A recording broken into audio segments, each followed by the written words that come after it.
Another one is innovation, which we talk about a lot, and some of the things just happen naturally. Some cultures, some companies are naturally more innovative than others. One example we found that was great was Greg Schwartz at USAA. When Greg became the CIO, he took the temperature of his fellow C-suite executives and found that the innovation engine had kind of slowed down at USAA. Had a long, long, long tradition of being innovative.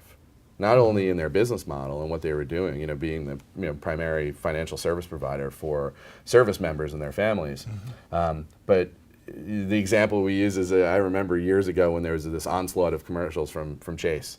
A young couple taking pictures of the checks that they got from their wedding, and it automatically deposits in there. USAA did that a couple of years before that Chase had, and they had very different systems for how you can actually deposit your money and what have you.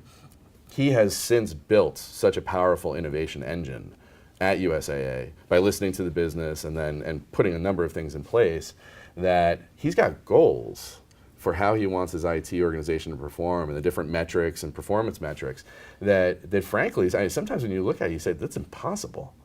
But he's been able to move the needle so far that those goals really aren't so impossible for him. So he's a great example of how not only just coming up with buzzy technologies, but really just reshaping, how their whole company does business, that I think is a great lesson for a lot of CIOs.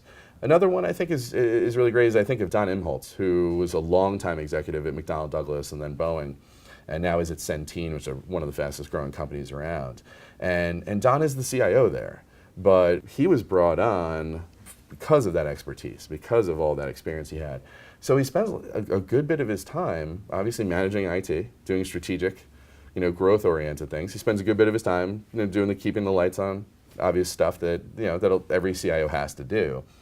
But he spends about a third of his time doing what we'll call general management or miscellaneous, but not unimportant things. He's doing strategic things. He's working as, almost, I don't want to mislabel it or anything, but it almost sounds like a very big strategy person within the company, helping their executive team overcome different growth hurdles and obstacles and challenges, because he's been there and he's done that, and he's learned so much about what really makes a company tick.